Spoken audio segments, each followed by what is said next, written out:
The movie opens in 1990, set in a retro-futuristic version of the 1990s USA. It is a world where robots serve humans. A young girl named Michelle watches proudly as her little brother takes on a complex mathematical problem that can only be solved by the best minds. The professor is astonished when Michelle's little brother, Christopher, says he is done. He completes the test way faster than Einstein, who took 3 days to complete it. As they leave the building, Christopher bumps into a man in a military uniform. Watch where you're going, son.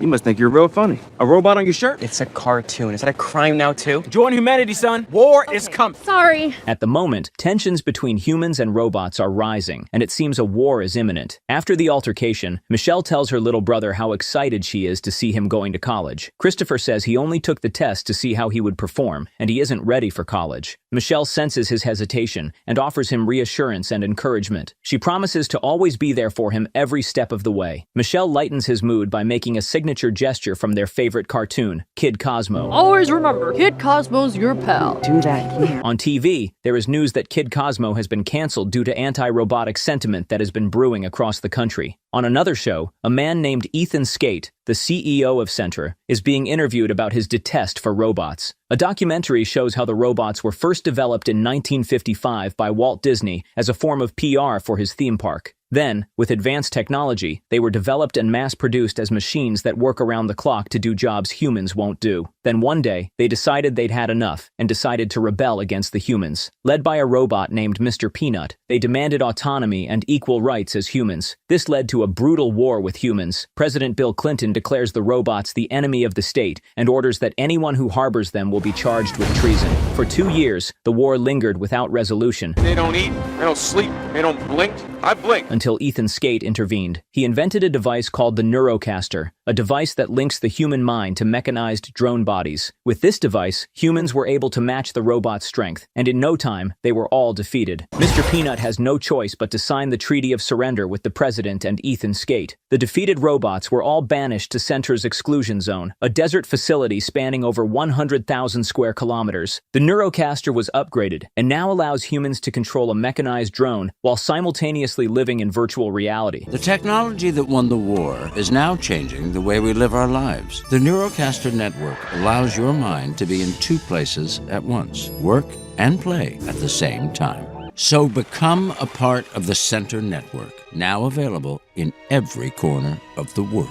We are now in 1994, a few years after the war, and Michelle is in a foster home. She tries to take off her ankle monitor, but she is being monitored by Ted, her foster dad, through a Neurocaster. Ted wants her to enroll in an after-school activity so he can get extra payment from child services. It's so important to Ted. Why doesn't Ted tell me himself? Because my frontal cortex is in Vegas with Cindy Crawford. I'm not missing that for you. Frustrated, Michelle refuses and leaves for school. Ah! That's a 57 Les Paul. Do you know how hard that was to find? You didn't find it. All this shit's looted from the exclusion zone. You're stealing. It's black market. At school, the students are mandated to wear their Neurocasters for classes. Michelle refuses, claiming she prefers to live in reality. Because of this, she is summoned to the principal's office. While there, the principal vows to report her to her parents. But after checking her record, she is surprised to learn that her parents and brother are deceased. A lot of kids here lost family in the war. Michelle reveals they didn't die from the war, but they died in a car accident caused by a deer. The principal suggests that she use the Neurocaster as a means of therapy to get over her pain. The mention of her brother brings back memories of one of their moments together. Michelle declines the principal's offer and leaves. Later that night, Michelle dreams of the moment her father hit a deer, an accident that took her family from her. She finds herself in the hospital, being attended to by a bespectacled doctor. Moments later, she wakes up to the sound of a crash outside her room. She goes out to check what it was. She's shocked to find a cartoonish-looking robot named Cosmo.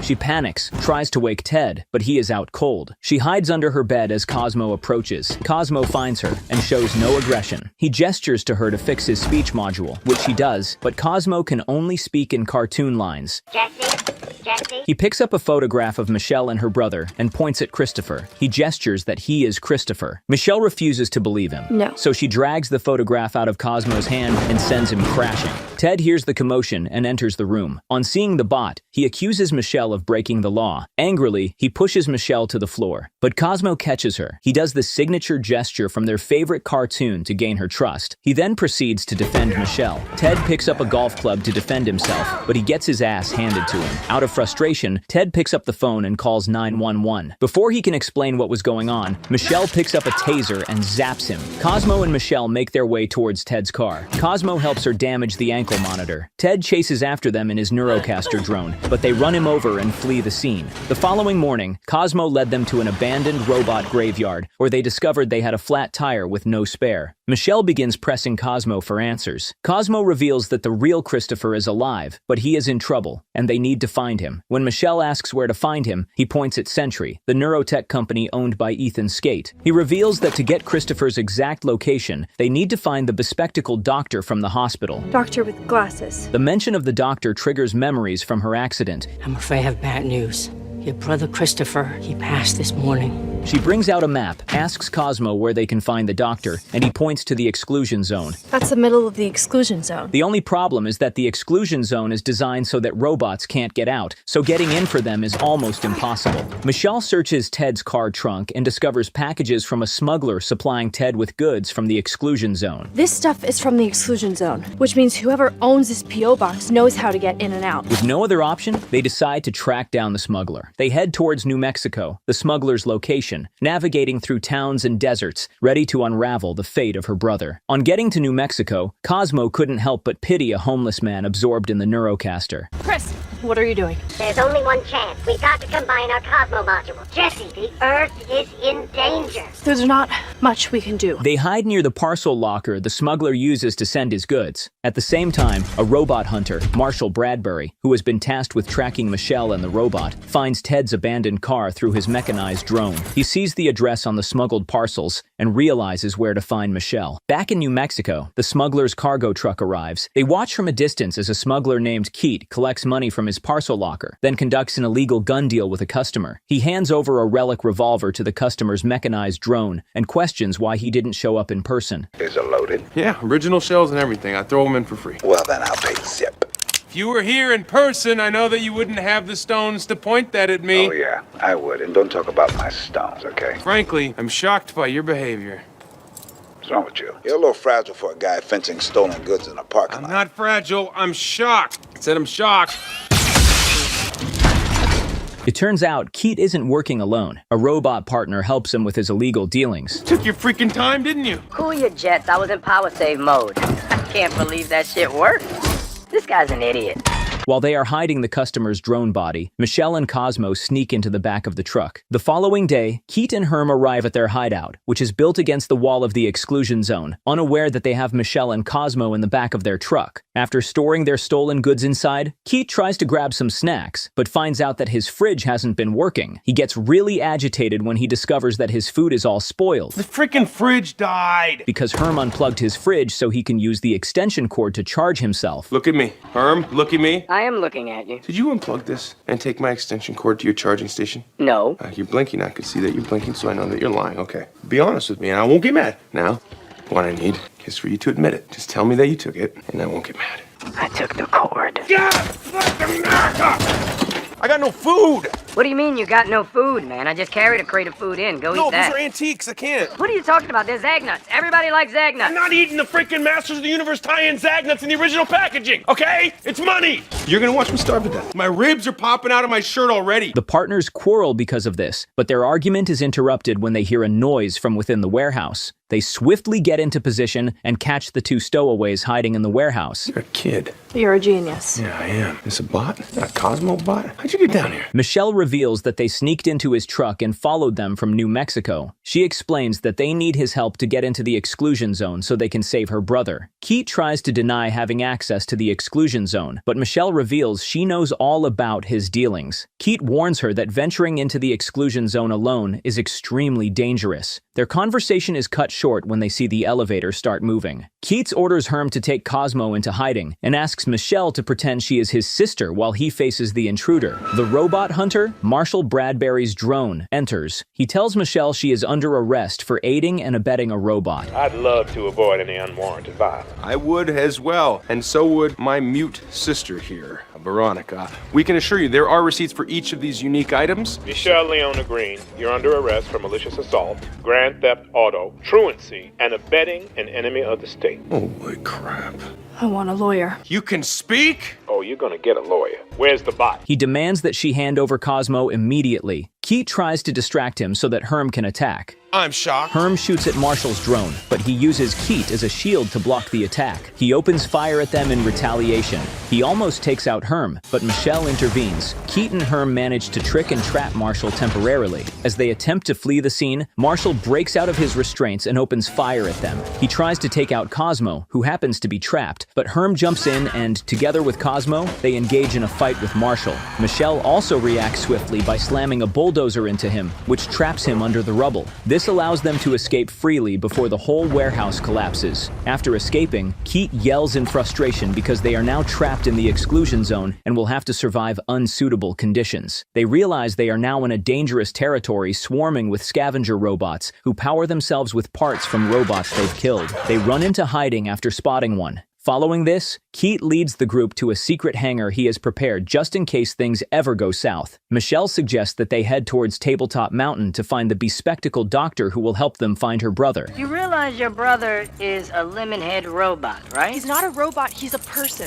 Chris is operating Cosmo. Although Chris doesn't know where he is, the only person that does is the doctor who gave him to Centra. Oh, yeah. In the hangar is a van and a huge construction robot that also serves as a transport unit. Herm powers up and integrates with the robot. What the hell is that? THRM component system. I've got a body size for every job. And Keat climbs on it. Keat is hesitant to take them with him, but Michelle manages to convince him by telling him that the bespectacled doctor might have a way out of the exclusion zone. I've got a plan, and you've got a ride. So let's make a deal. Well, if you think for 1 second that Herm's gonna put you two and me in that van and carry us on his shoulder, you're out of your mind. So Herm loads everyone into the van, carries them on his shoulder, and they set off. As they travel, Keat asks about Michelle's parents, but she shrugs him off. Keat reveals that he and Herm met during the war, and Herm saved his life when he was at the brink of death. We're supposed to be killing each other? We tried.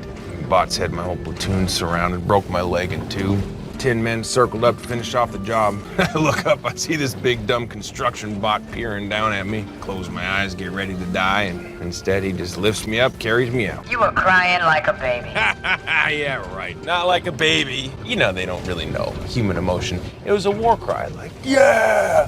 Wolverines! Please, you were sucking your thumb and begging me to save your ass. He's correct. A few days later, center drones found us, and I tried to tell them, hey, this guy saved my life. Herm's a good guy, don't shoot. They opened fire anyway. Tried to kill us both, so we ran. We've been running ever since, huh? You know, most people would think it was weird, right? A robot and a guy getting along, hanging out. You should have each other. So what are you gonna do if you find your brother? I mean, you know, the rest of them. What do you do then? Whatever we want. Keat and the group finally get to Tabletop Mountain. They scan the area and find that robots inhabit the area. On spotting them, the robots launch an aggressive attack at them. Before Herm can get them out of there, they get hit. The robots overpower them and take the group captive. Who's wrong for a person? Son of a... Ladies and gentlemen, you're captured. The robots take them into the settlement to meet their leader, Mr. Peanut. Mr. Peanut apologizes for the way they were treated, claiming that they mistook them for scavenger robots. Michelle, who is desperate for answers, asks him how they can find the bespectacled doctor. Mr. Peanut explains that the only assistance he is capable of offering is to escort them 10 miles into the exclusion zone. The actual fact is your presence here provides legal justification for Center to wipe out everything these robots have built. Hey, whoa. Mr. Scissors, we don't do that anymore. Leave the man alone, please. The best I can do is escort you 10 miles into the desert and leave you on your lonesome. I mean, after chow, of course. Frustrated, Michelle reveals that her brother is being held by Center, and only the doctor can help them. Mr. Peanut questions why Center will go to that extent to catch a single boy. He confesses that a doctor with glasses named Dr. Amherst once showed up, but he had to kick him out because he doesn't want anything breaking the treaty he signed with the government. So you don't know any other way out of here, and the one person who did, you sent him off in the wilderness to die? Damn right I did. I signed that peace treaty because it recognized robots as a people. I don't guess you'd know what it's like to have your very right to exist depend on a piece of paper. Angrily, Michelle takes Cosmo and makes her way out of the settlement. Mr. Peanut warns that traveling at night in the exclusion zone is very dangerous, but she won't listen. Keat runs after her and manages to convince her to stay till the morning. Fine. We'll get killed in the morning.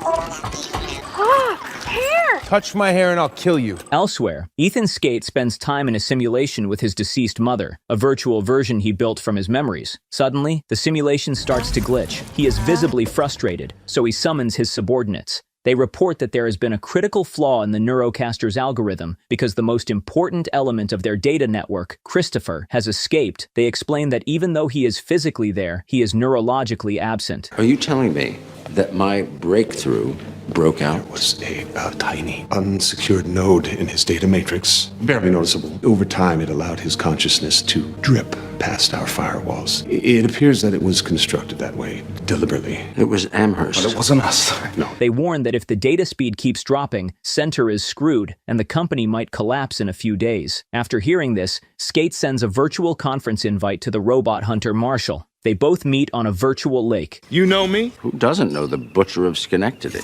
The baddest ass on the task force. I saw your puff piece on 60 Minutes when you retired. I didn't retire. I just ran out of bots to hunt. The men exchange pleasantries, and Skate reveals why he requested the meeting. He wants him to hunt down Cosmo because it has something that belongs to Center, and he wants it back. Suppose I could get your drone back online. Why not go get him yourself? Center's got the toys. Peace Accords. Not allowed to go into the X unless there's evidence that the treaty has been broken. So are you asking me to get the bot or to get you evidence? Let's just see where the day takes us. Marshall agrees, and he gets to work. Later that night, Michelle reminisces about her brother. She recalls a moment when he came back from college and almost gave up on his dream, but she reassured him, and they watch the Cosmo cartoon together. In Cosmo's body, Christopher senses her sadness and moves in to comfort her. To make her feel better, he plays her favorite cartoon. This catches the attention of the other robots, and they gather around Michelle to watch. Later that night, a postman robot named Penny arrives and delivers a message to the group. She reveals that Dr. Amherst gave her the message before he left with instructions that she should give it to Christopher whenever he shows up. The message reveals the doctor's location. They realize that to get to the doctor, they will need serious firepower because the area is infested with scavenger robots. Mr. Peanut overhears their conversation. He walks over to them and offers to help. He introduces the group to an old baseball player robot, capable of powerful hits to accompany them in their journey. Keith is not impressed with the robot and thinks it might be a liability. We've got scabs. Is he gonna fall asleep in the middle of combat? Oh boy. I feel as though that might be a liability. That was a brush pack. The next day, Marshall tracks them to the location and watches as the group drives away. By nighttime, they arrive at the doctor's location. Michelle surveys the area and sees a house at a distance. She guesses it might be the doctor's. Before they can make their way towards the house, the scavenger bots ambush them and launch a surprise attack. They somehow manage to get to the house, but they find no visible door. The group is stranded, and the scavenger bots close in on them. Quick, everybody, get behind Penny. That feels personal. Stay calm. Stay calm. Scavs are still machines. They're rational.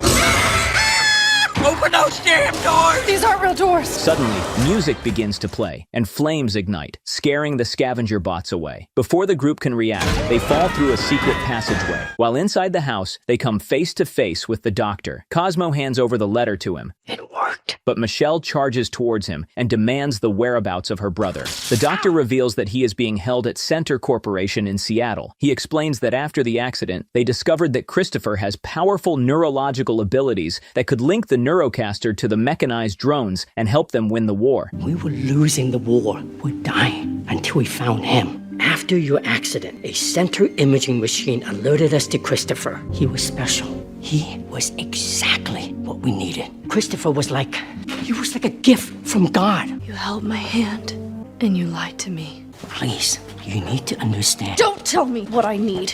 Just tell me what you did with my brother. In response, he orders his robot assistant, PC, to show them a clip of Christopher. Does this bot speak with your voice? Dr. Amherst rescued me from the scavengers. My voice module had been torn out. I recorded PC a vocabulary of over 100,000 words. He's my hard drive and friend. He knows what I know. He explains that Christopher was comatose and nobody believed he could make it, so they had to put him to use. Damn, it's like human scavs. Michelle argues that they should have let him die instead of exploiting him. Christopher would have died in that hospital. We saved his life. That's not your choice. You would have pulled the plug? If I had to. too? Then you would have been as wrong as I was. He played another clip, and this one shows the moment Christopher wakes and grabs his hand, proving that he was still alive. He reveals that he wanted Christopher free, but Ethan Skate threatened to kill him. Because of this, he secretly linked Christopher's consciousness to the outside world, hoping that he would one day find him. I wanted him to find a family. He already had a family. Relax. Everybody relax. Hurts more when they're relaxed. That was unexpected. I saw it coming. Just at that moment, Marshall's drone locates them. He breaks into the house, but the group has disappeared, except for Mr. Peanut, who is there to hold him off to give the others enough time to escape. Outside, the group faces an onslaught of drones. A fierce battle ensues. Keats and the bots take on the drones while Michelle and Cosmo find another way out. Ethan Skate, who watches from center, orders his drones to find Cosmo by all means and attack them without holding back. Michelle and Cosmo manage to destroy the drones after them with the help of Dr. Amherst. Yeah! What in the hell does the United States Postal Service need that for? It's for Dobermans. Dobermans? Back in the house, Marshall gets the better of Mr. Peanut and leaves him badly wounded. You broke the treaty, Mr. Peanut. That means consequences. Lesson your 10 friends at the mall should be learning right about now. While outside, Marshall orders them to hand over Cosmo peacefully or face his wrath. Dr. Amherst tells the girl to take Cosmo and run while he holds off Marshall. The doctor faces Marshall, but as an honorable man, Marshall has a strict code of not killing humans. Ethan Skate takes control of one of the drones and kills the doctor himself. God damn it, Skate. This surprises Marshall. The drones are able to grab Cosmo, and they take him away. With Cosmo now in custody, Marshall urges Michelle to go home. The following day, the group returns to Tabletop Mountain to see everything in ruins. The robots there were either slaughtered or badly injured. At Centra, Cosmo is taken to the laboratory where he sees his physical body lying in a capsule. Welcome back, Christopher. The scientists reconnect Christopher's consciousness to his body. As the process unfolds, Marshall confronts Skate and questions the morality of the action. You're a murderer. Debatable. And you lied to me. It's not a bot. His name is Christopher Green. You had me hunt a boy. Who cares? That war that you won, your impeccable kill record, that wasn't you. That was me and this boy. Our world is a tire fire floating on an ocean of piss. Christopher gives humanity the chance to leave all that suffering behind. In my experience, suffering and life kind of go hand in hand. Mine too. My mother was a 3-bottle-a-day drunk. When she tied one on, she was mean. When she was sober, she was worse. But in here, she's all soft hugs and stuffed peppers and peace. I want to bring that peace to every single person on Earth. It requires sacrifice to move a species forward. How did it go before? Father, Son, Holy Ghost. There's a chance that you might not be right in the head. Again, who cares? Following this, Skate ignores Marshall and orders his scientists to reconnect Christopher's consciousness so the network can operate at full power. At Tabletop Mountain, Michelle grieves for her brother. Keat enters to console her after getting a haircut from one of the surviving robots as a gesture of sympathy. You got a job interview? Oh, no. The freaking robot guilt tripped me into... I hate it. He urges her not to give up and find a way to get her brother back. He promises that he, Herm, and others will have her back. This lightens Michelle's mood. Michelle walks over to the moody robots. She asks PC if he knew everything the doctor knows, and he confirms. PC reveals he has the security codes to get them out of the exclusion zone and to get her into Sentry. However, PC informs her that disconnecting Christopher from the network will disable all Sentry's drones and render the Neurocasters useless. Sentry's network runs through your brother's brain. Michelle is torn between saving her brother and shutting Sentry down forever. After a moment of contemplation, she decides to end Sentry forever, and she rallies the robots behind her. Mr. Peanut walks in. He is a bit skeptical about the plan. He advocates for peace and refuses to engage in war. However, Michelle insists they can't achieve peace without fighting the real enemy, which is Sentry. They beat us before. Because they had Chris. Get me to him, and they won't. Mr. Peanut is inspired by her determination and decides to join the cause. Metal and meat together. Following this, the bots get into trucks and they embark on a long journey to Seattle. Upon their arrival at Seattle, Herm, who is now integrated with his larger version, begins hurling cars at the building. Suck on this! You think they noticed? I don't know. Skate is alerted to the situation, so he deploys his security drones to stop the audacious robot and suppress the attack. Michelle and PC sneak into the building. The center security drones chase after Herm and Keat, destroying Herm's larger version in the process.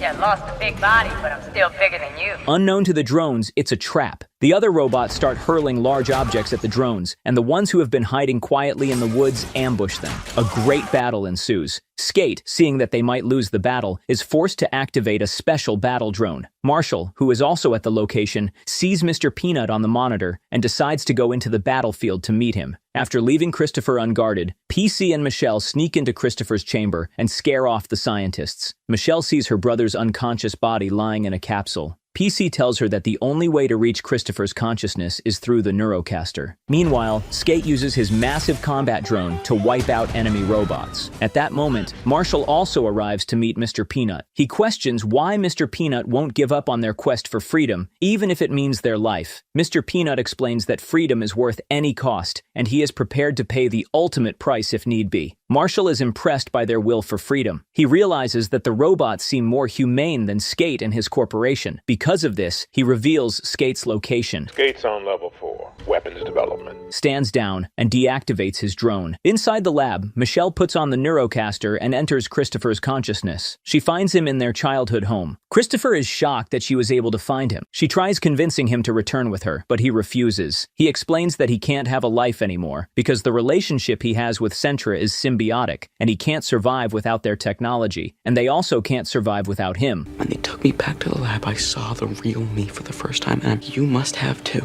Be honest. How do I look? He reveals that Skate plans to keep his brain alive for years. Center can keep me alive like this for 100 years. And the only way to end it all is for her to turn off his life support system and end his existence. I think I need to die. Back on the battlefield, the robots are taking heavy losses. Herm's second body is destroyed by Skate's drone. Another drone is about to kill Keat, but Herm takes several shots while saving his friend. When Keat rushes to Herm's side, he sees his friend is badly damaged. How the hell are you still alive? I'm alive because of you, you bastard. Keat tries to fix him, You're damn right. but eventually, Herm shuts down. At the same time, Mr. Peanut locates Skate and demands that they renegotiate the treaty. Back in Christopher's consciousness, Michelle is adamant about fulfilling Christopher's wish. We'll find another robot. You can use that. They locked me in tight this time. PC informs her that their friends are on the brink of extermination, and she needs to hurry up. Maybe running out of time. I'm working on it. Christopher reminds her that the world needs to change, and she's the one who has to do it. She finally listens to him. She gives him one last hug and a final goodbye. She removes her Neurocaster and turns off his life support. One hand rests on his chest, while the other takes Cosmo's hand, connecting Christopher to Cosmo one last time. This immediately shuts down all Centra's drones and Neurocasters. Skate yells out in frustration after seeing this. Keat and the robots celebrate their victory. Keat walks over to the body of his fallen friend and tells him how much he is going to miss him. What am I supposed to do without you, huh? What am I going to do without my best friend? I love you, Herm. I mean, really, maybe more than a friend. You make me smile. You used to make me smile. Now what am I supposed to do? Just go back to being a what? Get the band back together? Those guys are all married. I got no friends now, Herm. Surprisingly, Herm's head compartment opens, revealing yet another smaller Herm. Hey, Beefcake, you miss me? What is this? Oh, it's the 8-inch model for detail work. Detail? I've never seen this. I've never seen your 8-inch model, and I imagine I'm being generous. I didn't catch everything you were saying out here. Would you mind repeating some of it? I said we won. That's not what I heard. I heard I love you. I heard more than a friend. Keat picks him up, and they rush to see Michelle. All over the world, Centra's devices ceased working. After the video of Skate experimenting on Christopher leaked, he was arrested and imprisoned. Journalists all over the world condemned Ethan's action and praised Michelle for exposing him. Later, Michelle records a message for the world. She addresses their confusion and explains how Skate's action not only affected robots, but also humans. She urges the people to join her in building a new world where people will support one another and spend more time together. Keat praises her speech and embraces her. Meanwhile, Cosmo's body is thrown into a junkyard. He awakens, and we see his reflection in a puddle, hinting that Christopher's consciousness still lives on.